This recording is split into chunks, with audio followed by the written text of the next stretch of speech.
Hi folks, welcome back to Stacey Can. Today I am freezing asparagus. It is asparagus season and it's a very short one. So if you like asparagus and you want to eat it year round, it's the time to do it. A few options to preserve asparagus. You can pickle it, which I've done before, and I have a video on that. I can attach that at a link in the show notes down below. And also you can freeze it, which is what we're doing today.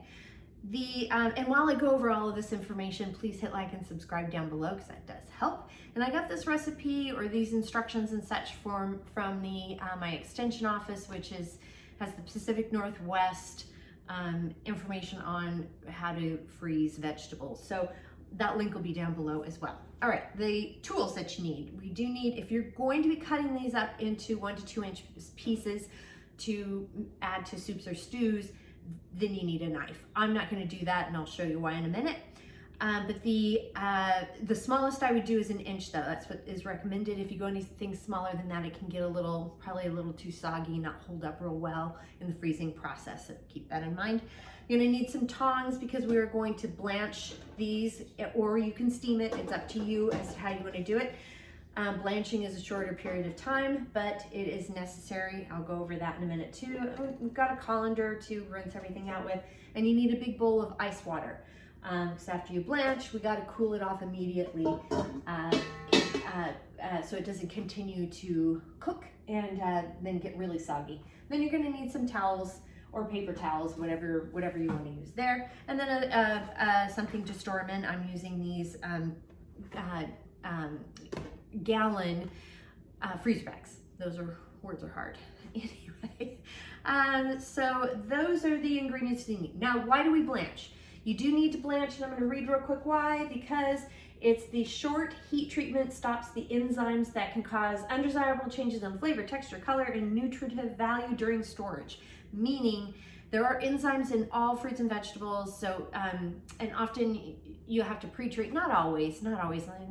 Depends on the fruit and vegetable, but often with vegetables it needs to be done, because if you don't do a heat treatment of some sort, the enzymes will continue to be in the vegetable and then start breaking down the cells, and they'll just get really smushy in the freezing process. So that's not great. Blanching helps preserve the color, brightens it up, and then kills that enzyme to allow it to hold its shape and texture and crunch a little bit more. So that's why we want to blanch or heat treat and steam prior to storage. So with all that, let's get started. First thing we're going to do is we are going to take the rubber bands off and give these a quick rinse. Now, after we have rinsed, here's a couple things you want to look for. You want to look for the tip of the stalk to make sure it's not mushy. If it is, you gotta cut that off. And this is also the part where you can slice them into 1 to 2 inch pieces. Making sure to remove this end piece here because it's very, very woody. If you're gonna leave them whole, you can do what I'm gonna do next. But if you're gonna cut them into pieces, make sure you're cutting off a good 1 inch or 2 of the bottom of this part of the asparagus because it's very woody. So, and how you do that is you just snap it. That's what I do whenever I make it, because then it naturally cuts off at the less woody part. And you can, use these and blend them up and make asparagus soup with it, or add this to a broth if you want to make it to not have waste. Another thing to consider when you're buying asparagus or growing it or wherever you're getting it from is choose the bigger stalks if you can. Get the bigger ones. I don't like eating these fresh.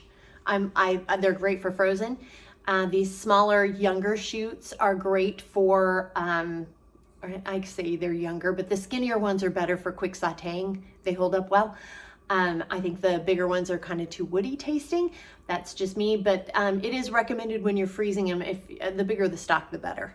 Before steaming or blanching, it's a good idea to kind of pair up, if you can, some of your stalks here, because the bigger they are, the longer they need to blanch or steam. So for a real skinny stalk, it's 2 minutes. For medium size, it's 3 minutes. For a bigger size, it's 4 minutes for the blanching piece, and the same amount of time will go into the water, to the cooling ice bath.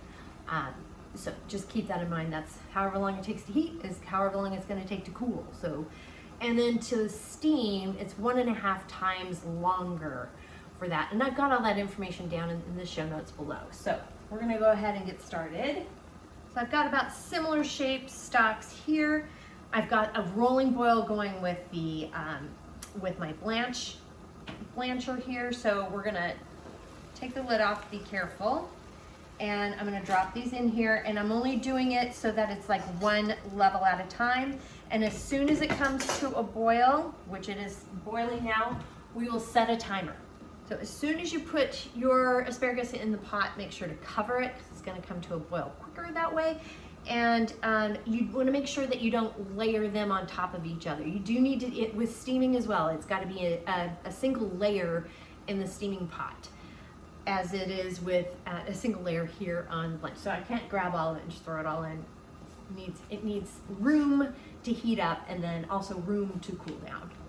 Timer's gone off, open it away from your face, and then just carefully lift them out and put them in your ice bath. Put the lid back on if you're doing it in batches like I'm going to. And then set another timer for however long you put these in for. I did 3 minutes. The timer has gone off for the ice bath portion of this process. And so I'm taking out the asparagus and we're just gonna line them up. Look at how green they are. Don't they look pretty?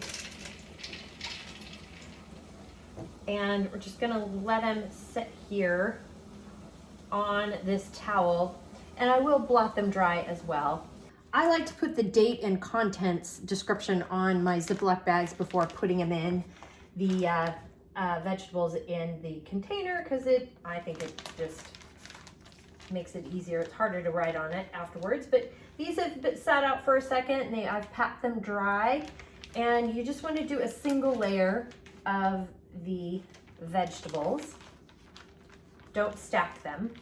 And before getting it completely sealed, I do try to push out as much water as possible. You can also suck out the air if you want. And this is how we freeze asparagus. Pretty simple and easy to do. To give you an idea of how much I had for those 5 bunches of asparagus, and I got 3 bags from them, but I also have these extras which I'm going to saute up tonight and eat fresh, because we love fresh asparagus at home. And then these are the end pieces that I will also freeze, probably with the same method, and freeze these, and I will make some asparagus soup at some point. And then when you freeze these, make sure you lay them flat in the freezer so that they freeze completely before moving them around, shuffling them around in the freezer. If you kind of lay them on top of each other too much and don't lay them flat, they can smush, because they are still kind of soft and tender, so they could smush up and you're just gonna lose quality. But after they're frozen, you can shuffle them around, do whatever you want. So that's it. It's pretty straightforward and simple. So the recipe and instructions are down below in the show notes. And while you're down there, please hit like and subscribe, because that does help. And if you have any questions, comments, suggestions, feedback, concerns, by all means, please reach out to me. I'm on Facebook at Stacey Can Can. You can add me on Instagram and TikTok at Stacey Can Can.